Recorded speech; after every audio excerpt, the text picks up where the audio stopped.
M Phil کی طالبہ جو کہ گولڈ میڈلسٹ ہے اور لاہور کی ایک نجی یونیورسٹی میں زیر تعلیم ہے، سوشل میڈیا پر ایک حسیب افضل نامی لڑکے کے ساتھ دوستی ہوتی ہے اور بات چیت جو ہے بڑھتے بڑھتے اتنی بڑھ جاتی ہے کہ ایک دوسرے کو پسند کرنے لگ جاتے ہیں، اور جو لڑکا ہے حسیب افضل وہ اس لڑکی سے جس کا نام فاطمہ ہے ڈیمانڈ کرتا ہے کہ میں تم سے شادی کرنا چاہتا ہوں، نکاح کرنا چاہتا ہوں، اور یہ ایک اچھی چیز ہے کہ اگر آپ ایک دوسرے کو پسند کرتے ہو تو شادی کر لو۔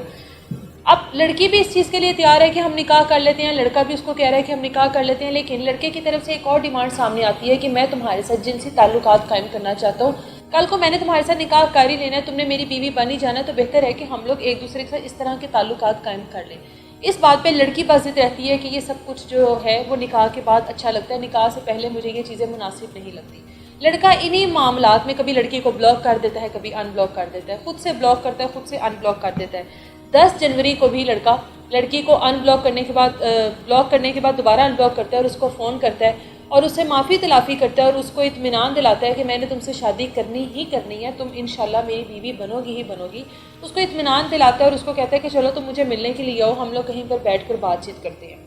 لڑکی اس سے ملنے کے لیے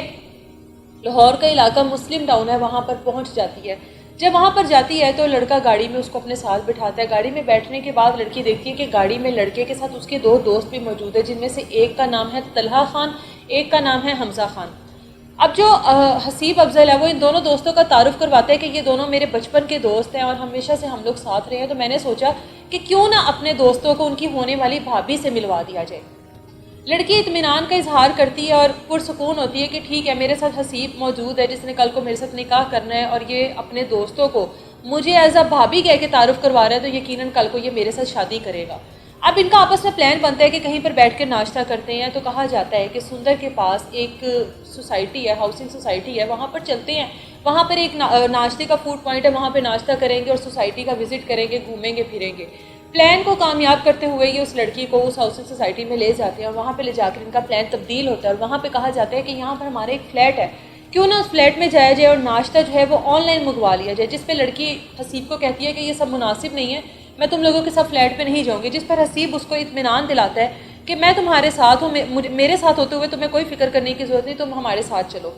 لڑکی ساتھ چلی جاتی ہے اور جیسے ہی فلیٹ میں جاتے ہیں وہاں پر لڑکی کو مبینہ طور پر یہ تینوں دوست مل کر کا نشانہ بناتے ہیں۔ جیسا کہ لڑکی نے کمپلین میں کہا ہے وہ تمام تر چیزیں جو ہیں وہ یہاں پر بتائی بھی نہیں جا سکتی جو سلوک لڑکی کے ساتھ وہاں پر کیا جاتا ہے۔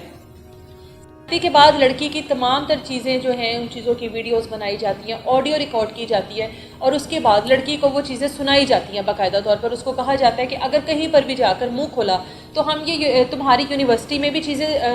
وائرل کر دیں گے اور سوشل میڈیا کے مختلف پلیٹ فارم پر بھی تمہاری یہ ویڈیوز آڈیوز لیک کر دیں گے، اس لیے بہتر یہی ہوگا کہ اپنا منہ بند رکھنا۔ اس کے بعد لڑکی کے بیگ میں سے اس کی بہن کا چیک بک نکالتے ہیں اور اس میں سے 2 چیک جو ہیں اپنے پاس رکھ لیتے ہیں اور کہتے ہیں کہ ان چیک کی بیس پر ہم تمہاری بہن کے اوپر بھی کارروائی کریں گے کہ تمہاری بہن نے ہمیں چیک دیے تھے جو کہ کیش نہیں ہوئے۔ اس طرح کے معاملات کر کے لڑکی کو دوبارہ فلیٹ سے